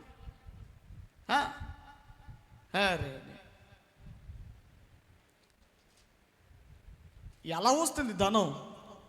నమ్మకంగా సంపాదిస్తున్నారు అనుకున్నారా? నమ్మకంగా అనుకుంటున్నారా? ఏమిటండి మేము మందిరానికి వస్తున్నాం, ఇంత భక్తి చేస్తున్నాం, మేము బాప్తిజం తీసుకున్నాం, మాకు డబ్బు లేదు, ఐశ్వర్యం లేదు. అది లేకపోవడమే బెస్ట్ బ్రదర్. ఉన్న దాంతో పచ్చడన్నం తిన్నా చాలు, బిర్యానీ అవసరం లేదు. పచ్చడన్నం తింటూ తృప్తికరంగా చాలు. కంటిండా నిద్ర ఉంది. ఏమండి మనకున్న స్థితిలో ఏమండి 3 పూట్ల ఆహారం తినగలుగుతున్నాం, కానీ కొన్ని కోట్ల ఐశ్వర్యం ఉన్నోడికి ఆడికి కంటిండా నిద్ర లేదు, కడుపుండా తిండి లేదు. ఆడికి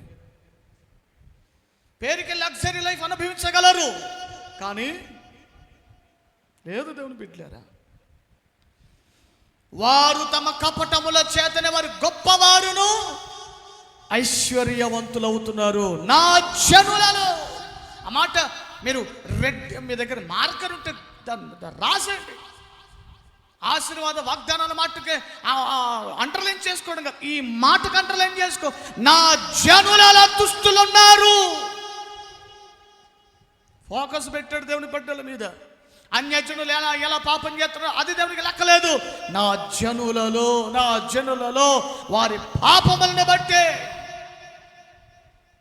క్రైస్తవుల దోషం వల్లనే, క్రైస్తవుల అవిధేయత స్వభావాల వల్లనే ప్రపంచమంతా తల్లాకిందులు అవుతుంది. దేవుని బిడ్డలారా, క్రమం తప్పిపోతా ఉంది. జాగ్రత్తగా ఆలకించండి. కోసి ఏం చేశాడట యెహోయాకీము? పైగా దైవజనుని పట్టుకొని ఏం చేశారట? గుంటలో బొరదతో నిండి ఉన్నటువంటి ఆ గుంటలో పడేశారట. అన్నం పెట్టలేదు, రొట్టెలు ఇవ్వలేదు. ఆ సమయంలో రాజు దగ్గర ఉన్న షండుడైన ఎబెద్మెలెకు యెర్మీయా గురించి విని, అయ్యయ్యో ఇతడు నిజమైన ప్రవక్త కదా, నిజమైన దేవుని మాటలు ప్రకటించే ప్రవక్త కదా, ఈయన ఎక్కడ ఉండటం ఏమిటి, ఈయనను ఎలాగైనా తప్పించాలని రాజు దగ్గరికి వెళ్ళి రిక్వెస్ట్ చేశారు. రాజుగారు, మీరు చేస్తుంది మంచి పని కాదండి, అతను చాలా గొప్పవాడండి, అది అన్నం పెట్టుకుని అవతలు పెడితే చచ్చిపోతాడండి, విడిపించండి అని రాజు దగ్గరికి వెళ్ళి మనవి చేసుకుని పర్మిషన్ తీసుకుని వచ్చి, ఏమండి కొన్ని బట్టలు కొన్ని గుడ్డలు అన్నీ సేకరించి గుంటలో పడిపోయిన యెర్మీయా గారినట ఆ బట్టలతోనే ఒక తాడుగా తయారు చేసి యెర్మీయా గారిని బురదలో నుండి పైకి తీసుకుని వచ్చాడట. ఎవరైతను? ఎబెద్మెలెకు. Praise the Lord. దేవుని సేవకుడికి సహకరించినటువంటి వాడు, దైవజనుని పక్షముగా దైవజనుని యొక్క క్షేమాన్ని, ఇతరుల యొక్క క్షేమాన్ని కోరినటువంటి వాడు. దేవుని బిడ్డలారా,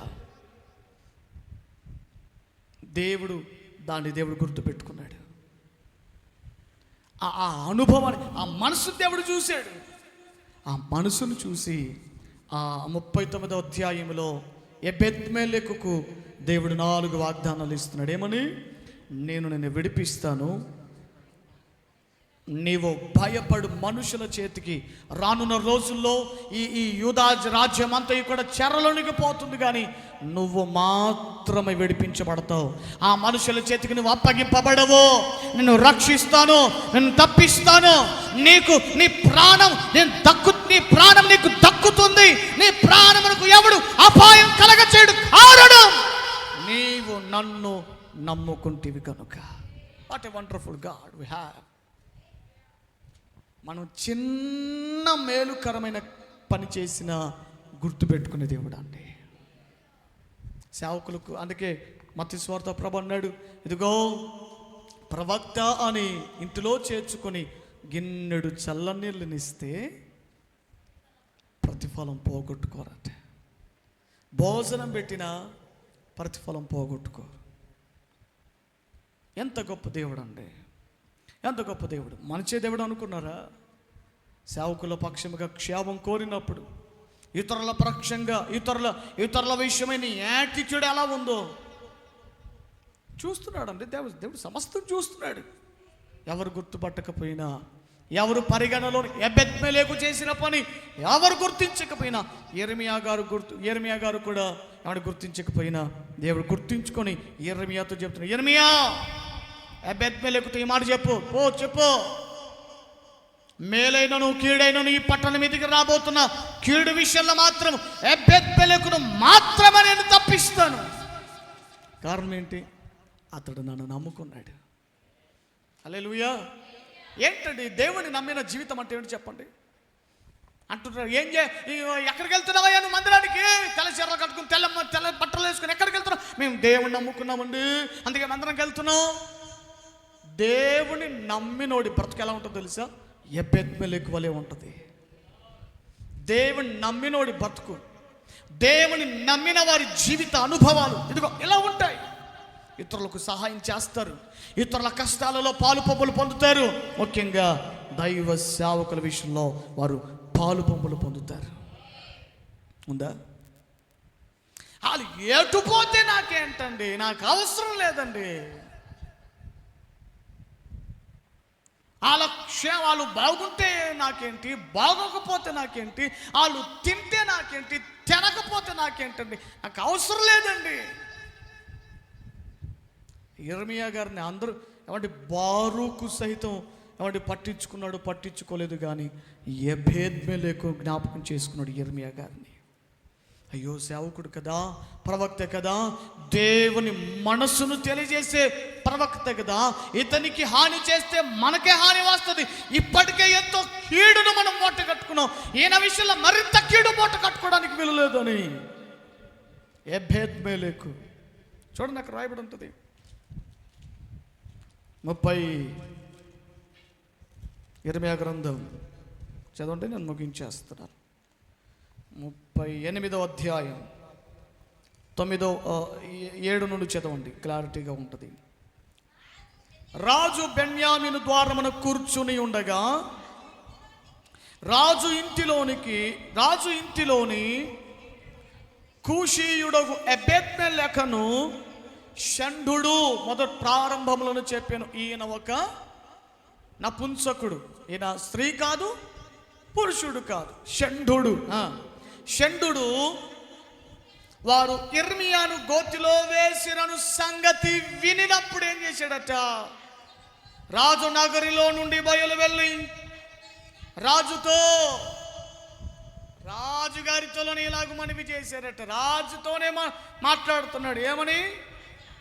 రాజా, నా ఏలినవాడా, ఆ గోతిలో వేయబడిన యెరెమీయాను ప్రవక్త ఎడల ఈ మనుషులు చేసినది యావత్తు అన్యాయం. ఇది అతడున్న చోట ఆకలి చేత చచ్చును, రొట్టెలు ఏమీ లేవు,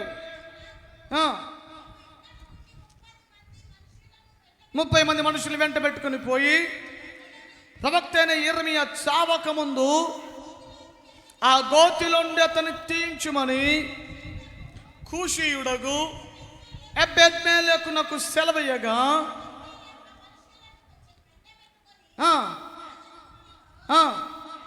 బాగుంటుంది అక్కడ. ఖజానా క్రింది గదిలోనికి వచ్చి అట్టను నుండి పాతవైన చింకి బట్టలను, చిరిగి చీరాకులైన గుడ్డ పాతలను తీసుకొని పోయి ఆ గోతిలోనున్న, అది మనసుంటే మార్గం ఉంటుందంటే ఇదే, ఎలాగైనా సహాయపడాలి అనే మనసుంటే మార్గం ఉంటుంది. మనసే లేకపోతే ఎన్ని కళ్ళ ఎదుట ఎన్ని మార్గాలు ఉన్నా అది లేదు ఇది లేదు, అబ్బా మేము రాలేం, మేము చేయలేం, మేము పోలేం, మేము ఉండలేం, మనస్సు లేదు. అదే మనసుంటే మార్గాలు మూయబడ్డ గోడలైనా ఎక్కేసుకుని వస్తారు. మనసు ఏముంది? మనసు తహతలాడుతుంది. యిర్మీయా ప్రవక్తను బయటకు తీసుకుని రావాలి, గోతులోంచి విడిపించాలి. ఆయన మరణించడానికి వీలు లేదు. అయ్యో ఇతను మరణిస్తే మరి ఎవరు మనకు దేవుని మాటను వెల్లడిస్తాడు? ఇలాంటి వారిని మనము కాపాడుకోవాలి. Praise the Lord. నాన్నగారు బలహీనమైనప్పుడు సంఘం అంతా కూడా వచ్చి 3 రోజులు ఉపవాసం కూర్చున్నారు. ఎలాగైనా సేవకుడు బ్రతకాలి, ఎలాగైనా అయ్యా మా సేవకుని బ్రతికించయ్యా, అయ్యా మా ఆత్మీయ తండ్రిని బ్రతికించండి. నాన్నగారి కోసం ఎంతోమంది, నాకు ఇంకా జ్ఞాపకాలు ఉన్నాయో అట్ట మర్చిపోతుంది చెప్పండి. Praise the Lord. హల్లెలూయా. ఇది కాదా ప్రేమ దేవుని బిడ్డలారా? మనస్సు ఉంటే ఉంటుంది. ఎంతసేపు మీ కుటుంబాల కోసం, మీ అక్కరల కోసం కాదు, ఒక్క పూట. ఏమంటే ఏనాడైనా దైవ సేవకులు చేస్తున్న పరిచర్య కోసం, ఏమండి మేము చేస్తున్నటువంటి ప్రయాణాల కోసం, ఇంకా అయ్యా మా సేవకులు ఇంకా ఘనంగా వాడబడాలండి, మా సేవకులు ఇంకా గొప్పగా వాడబడాలి, అయ్యా మా సేవకులు మీ మాటలు ఇంకా తీసుకోవాలి నాయన, మీ మాటలలో ఇంకా జ్ఞానం పొందాలి ప్రభు, ఇంకా అనేకాత్మ రక్షించే నీ పాత్రగా వాడబడాలి నాయన అని సేవకుల కొరకు ఎప్పుడైనా ఉపవాసం ప్రార్థన చేసిన రోజులు ఉన్నాయా? దైవజనుల కోసం ఎప్పుడైనా పాటుపడిన రోజులు ఉన్నాయా? పట్టించుకున్నారేనాడైనా? జ్ఞాపకం చేసుకున్నారేనాడైనా? ఎబెద్మెలెకు అతడు ఇజ్రాయేలు కాదు, యూదా జనుల్లో ఒకడు కూడా కాదు, కూషీయుడు అనేది. కూషీయుడు అతను, దేవుని ప్రజలలో లేనివాడు, బయటోడే. యిర్మీయా ప్రవక్త విషయమై జాగ్రత్త వహించాడు. ఎంతో సహకరణ ఇస్తూ ఉన్నాడు. బట్టలని చీకిపోయిన బట్టలు, ఏమండి అక్కడ కొన్ని గుడ్డలు అన్నీ తీసుకొని, బట్టలు తీసుకొని ఎలాగైనా విడిపించాలి, ఎలాగైనా ఈ బందీ గృహంలో నుండి, ఈ బురద గుంటలో నుండి యిర్మీయా గారిని బయటికి తీసుకొని రావాలని ప్రయత్నం, ఎలాగైనా ఆ మనసు ఉద్రేకించబడుతూ ఉంది. బట్టలతో చిన్నపాటి తోడులాగా చేసి, అయ్యా యిర్మీయా గారు, అయ్యగారు ఎవరు లేరని బాధపడద్దు, నేను వచ్చాను, ఈ బురద గుంటలో మీరు నశించబడ నాకు ఇష్టం లేదు అయ్యా, మీరు చచ్చి ఇక్కడ మీరు మరణించి నాకు ఇష్టం లేదు, మీరు బయటికి రావాలి, దేవుని మాటలు ప్రకటించాలి, దేవుని పక్షముగా మీరు దేవుని మాటలు మా కొరకు తీసుకొని రావాలండి, రావాలి మీరు బయటికి ప్రయాసపడ్డాడు. ఎప్పుడైనా ఏమండి అయ్యా ఇదిగో ఎక్కడ సభలకు వెళ్తున్నట్టున్నారు, అయ్యా మా వాహనాలు వాడుకోండి, అయ్యా అక్కడికి అదిగో మా ఇల్లును వాడుకోండి, మాదిగో పలానా వస్తువు వాడుకోండి అన్నాడైనా ఏ రోజైనా దైవ సేవకులకు ప్రోత్సాహకరంగా, ఏమండి సహకరించే విధంగా అన్నాడైనా మనం ముందుకు అడుగులు వేసామా? ఎటు పోతే మనకేమిటిలే, ఆయన ఎటుంటే ఏంటి, ఆయన తింటున్నాడో తినట్లేదో, అసలు మందిరంలో ప్రతి వారం ఇంతమందికి శనివారము ఏమండి ఆదివారము మధ్యలో ఏదైనా సభలు పెడితే మళ్ళీ మధ్యలో ఇంత ధారాళంగా భోజనాలు పెడుతున్నారు. అసలు మనం ఏమండి ఇంట్లో బియ్యం సరిపడా బియ్యం ఉందా లేదా, మనకు మంచి బియ్యం పెడుతున్నారు, అసలు వాళ్ళు ఏ బియ్యం తింటున్నారు, ఏం చేస్తున్నారు, వాళ్ళ పరిస్థితి ఏంటి? ఏనాడైనా ఒక్క నిమిషం ఆలోచన చేశారా? ఒక్క రోజన్నా ఎబెద్మెలెకు నుంచి ఒక పాఠం, ఒక ఆత్మీయత ఈరోజున మనం నేర్చుకుందాం బిడ్డలారా, నేర్చుకుందాం. దైవ సేవకులకు సహకరించే వారి పేర్లట జీవ గ్రంథంలో దేవుడు రాస్తాడట. తెలుసా మీకు ఆ విషయం? ఫిలిప్పి సంఘంతో మాట్లాడుతుంటాడు అక్కడ పౌలు గారు. ఫిలిప్పి పత్రిక 4వ అధ్యాయం 3వ వచనం చూడండి. 3వ వచనం. అవును, నిజమైన సహకారి ఆ స్త్రీలు క్లెమెంతుతోనూ నా ఇతర సహకారులతోనూ సువార్త పనిలో నాతో కూడా ప్రయాసపడిన వారు గనుక వారికి సహాయం చేయమని నేను వేడుకొనుచున్నాను. ఆ సహకారుల పేరులు అయ్యబాబోయ్, అసలు జీవగ్రంథంలో పేరు వ్రాయబడటం అంటే ఎంత గొప్ప విషయం. దేని బిడ్డలారా, దైవజనులకు సహకరిస్తే ఆ సహకారుల పేర్లు ఎక్కడ ఉంటాయంటే, అయ్యా మీరు ఎట్టు వెళ్తున్నారండి, మీతో పాటు మేము ప్రార్థనకు వస్తాం, మీతో పాటు మేము స్వార్థకు వస్తాం, మీతో పాటు మేము సేవకు వస్తాం, ఇదిగో మీ అవసరాలు మేము పాలు పంపులు పొందుతాం. సహకరణ, ఆ సహకారుల పేరు. ఏమండి, ఎప్పుడైనా దావి సేవకుల ఇంటికి వస్తే అయ్యా భోజనం చేసేయాలండి, అయ్యా భోజనం చేసి తిన్నారు లేదో సమయం ఎందుకు ఎంత టైం అవుతుంది, తిన్నారు లేదో భోజనం చేసేయాలండి. అయ్యా లక్షలు దైవ సేవకులకు ఇవ్వాల్సిన అవసరం లేదండి. చిన్న పలకరింపులు, అయ్యా చిన్న అవసరాలు చాలు, చిన్న సహకరణ చాలు, చిన్న సహకరణ. ఎబెద్మెలెకులో ఆ మనసు ఉంది. బొరద గుంటలో పడిపోయిన యెర్మీయాను ఎలాగైనా బయటకు తీసుకురావాలి. Praise the Lord. మరియమ్మ జటామాంసి అత్తరు బుడ్డి ఎన్నో ఏళ్ళుగా దాచిపెట్టుకుని ఉంది పాపం. యేసయ్య ఇంట్లోకి రాగానే బొడ్డి పాగలు కొట్టి ఆ అత్తరంతటిని ఎక్కడ పూసిందట? యేసయ్య పాదాలకు పూసేసింది. వాస్తవానికి నష్టం చేసేసింది. అక్కడ ఒకడు ఉన్నాడు, కానుకల వ్యాపారి. యేసయ్యని 30 నాణాలకు అమ్మకం పెట్టినోడు ఉన్నాడా? అంటాడు, ఏంటమ్మాయి బుద్ధి లేకుండా ఇంత పని చేసేవేంటి, ఎంత నష్టం, ఏంటి నీకు డబ్బులు వీళ్ళు తెలియట్లేదు, నీకు డబ్బులు వీళ్ళు తెలియట్లేదు నీకు. ఆ కాలంలో ఒక ఆమె నాతో, చాపడు మందిరం అంత పెద్దది కట్టడం అవసరమా పాస్టర్ అయ్యా? అంత పెద్దది కట్టడం అవసరమా? చిన్న మందిరం కడితే అయిపోతుంది, ఇప్పటికి అయిపోయేది కదా. అంత మందిరం ఎందుకు, ఉన్న డబ్బులన్నీ ఎందుకని ఖర్చు చేస్తారు?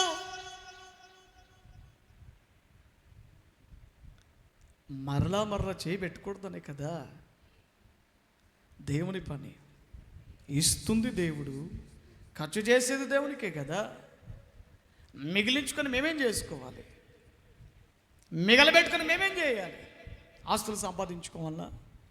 ఈ రోజుకి నా మనసు ఏముందో తెలుసా? ఒకవేళ ఎక్కడైనా 30 లక్షలు కానీ 50 లక్షలు కానీ దొరికితే వెంటనే ఇంకో చోట మందిరం కట్టేయాలి, ఇంకో చోట దేవుని సేవకు ఉపయోగించాలి, ఇంకో చోట ఎలాగైనా దేవుని పని చేయాలి. మన ఒక ఆయన వచ్చాడు, అయ్యా మరి ఇంటికి సీలింగ్ వేసుకోవచ్చు కదండి, బాగుంటుంది, సీలింగ్ చాలా బాగుంటుంది అని అన్నాడు. ఆ సీలింగ్ వేయాలంటే ఇంటి మొత్తానికి 70,000 80,000 అవుతుంది. అదే 70,000 ఉంటే మంచి సౌండ్ సిస్టమ్ కొనవచ్చు. ఏమంటే దేవుని పనికి ఇంకోటి ఏదైనా కొనవచ్చు. ప్రైజ్ ది లార్డ్, హల్లెలూయా. ప్రియ దేవుని బిడ్డలారా, దేవుని కొరకు ఏదైనా నష్టం చేసుకున్నారా? నష్టం చేసుకున్న అనుభవాలు ఎప్పుడైనా ఉన్నాయని జీవితంలో? గత రాత్రి చెప్పాను, దేవుని కొరకు నష్టం చేసుకునే జీవితం చాలా ధన్యకరమైన జీవితం. అది ఇదే ఫిలిప్పీలోనే పౌలు గారు అంటారు, ఏవేవి నాకు లాభకరములై ఉన్నాయో అవన్నీ నేను క్రీస్తు కొరకు నష్టముగా ఎంచుకున్నాను అంటాడు. నష్టము ఆయనకు లాభమైందంట. మరి చూసుకో, నష్టం ఎవరికైనా లాభం అవుతుందా? 50 లక్షల వ్యాపారం తగలబడిపోయింది అని అంటే, ఈ నష్టం నాకు పెద్ద లాభమైందని అంటాడు ఎవడన్నా? ప్రియదేవుని బిడ్డలారా, సహకరణ. ఎబెద్మెలెకు చేసిన ఒకటే పని, షండుడైనప్పటికీ దేవుని సేవకులు సహకరించాడు. బొరద గుంటలో ఉన్న ఆయనని ఎవ్వరు కూడా అనుకోలేదు, బయటకు తీసుకొని రావాలని ఎవరికి ఆలోచన రాలేదు. ఎబెద్మెలెకు రాజు దగ్గరికి వెళ్ళాడు, రిక్వెస్ట్ చేశాడు, ఆయన పక్షముగా మాట్లాడాడు. ఎవరు రాలేదు. ఆయనతో ఉన్న బారు ఎక్కడికి వెళ్ళిపోయాడో మరి ఆ మనిషి. అప్పటి వరకు దగ్గరుండి ఆయన చెప్పిన మాటలన్నీ పుస్తకపు చుట్టూ రాసినోడు, ఇరణ్యా గ్రంథం అంతటి రాసినోడు, ఆ టైంకి ఎక్కడికి వెళ్ళిపోయాడు కూడా తెలియదు. ఎబెద్మెలెకు ఒక్కడే రాజు పక్షముగా, రాజు దగ్గరికి వెళ్ళి ఇర్మియా పక్షముగా మాట్లాడి, ఏమండి పర్మిషన్ తీసుకొని వచ్చి 30 మంది మనుషులు వెంట పెట్టుకొని పోయి, రండ్రా, పలానా అదిగా పలానా సేవకుడు బురద గుంటలు వేసాడు, ఇంకా కాసేపటి మరణిస్తాడు, ఆకలితో చచ్చిపోతాడు, ఆయన రొట్టెలు లేదు, ఆహారం పెట్టలేదు, పదరా, ఇలాంటి వాడిని మనం పోగొట్టుకోవడానికి వీల్లేదు. Praise the Lord. ఇలాంటి వాళ్ళు మనం పోగొట్టుకోవడానికి వీల్లేదు. కొంతమంది నాకు తెలిసిన కొంత ప్రతిష్టమైన దైవజనులు ఉన్నారు. అప్పుడప్పుడు వారి గురించి నేను వింటూ ఉంటే, ఏమండి నాకు పలానా అనారోగ్యం ఉంది, నేను బయటికి ఎక్కువ తిరగలేకపోతున్నాను, వయసు చిన్నదే కానీ చిన్న వయసులోనే ఎంతో ఘనమైన పరిచర్య చేశారు. పెద్ద ముసలోళ్ళు అయితే కాదు వాళ్ళు. మొన్న పరలోక ఆనంద పండుగలకి ఆ సేవకుని పిలుద్దామని మొన్న ఫోన్ చేశాను. చాలా ప్రతిష్ఠితమైన దైవజనులు, దేవుని సేవలో చాలా నిరాడంబరముగా, ఏ ప్రతిఫలం ఆశించకుండా చాలా కృప కలిగిన దైవజనులు. ఆయన మన మందిర పరిచర్లోనికి అడుగు పెడితే చాలా ఆశపడ్డాను. ఫోన్ చేశాను, ఫోన్ ఎత్తలేదు కానీ వాట్సాప్లో మీట్ అయ్యారు. వాట్సాప్లో మెసేజ్ చేసిన, అయ్యా మీ గురించి నేను వింటున్నానండి, ఎలాగైనా అక్టోబర్లో మా మీటింగ్స్ ఉన్నాయి అయ్యా, మీరు తప్పకుండా రావాలనంటే ఆయన ఒకటే మాట అన్నారు, బ్రదర్ ప్రస్తుతానికి నాకు ఆరోగ్యం సరిగా ఉండట్లేదు, షుగర్, ఆస్మా, ఇంకా కొన్ని బలహీనతలు చెప్పారు, ఇవన్నీ ఉన్నాయి బ్రదర్, నేను రాలేను అని చెప్పేసరికి మన దగ్గరికి రాలేదని ఒక బాధ అయితే, ఇంకో బాధ ఏమిటంటే ఇలాంటి దైవజనులు ఇంకా కొద్ది కాలం పాటు ఉంటే బాగుంటుంది, ఇలాంటి సేవకులు ఇంకా కొద్ది కాలం పాటు, ఇలాంటి ప్రతిష్ఠితమైన లోకమంతా చీకటితో నిండిపోయి ఉంటే, ఏమండి ఇలాంటి పరిస్థితుల్లో ప్రతిష్ఠితులైనటువంటి వారు, మార్గదర్శకులు అనబడిన వాళ్ళు కనుమరుగైపోతే, ఆ మార్గమును చూపించే వాళ్ళే లేకపోతే, ఏమండి మనకు ఆ మార్గాలు ఎలా తెలుస్తే చెప్పండి. ఆ దైవజనుడి విషయమే హృదయంలో అదొక భారం ఉండిపోయింది. ఏమైనా జరిగితే ఇలాంటి దైవ సేవకులు మరల మనకు ఏమంటే దొరకరు కదా, ఆయా స్థలాలలో ఇలాంటి దైవజనులు మరల మనకు దొరకరు కదా, దేవుని మనసును మనకు తెలియజేసే వాళ్ళు దొరకరు కదా అనే బాధ.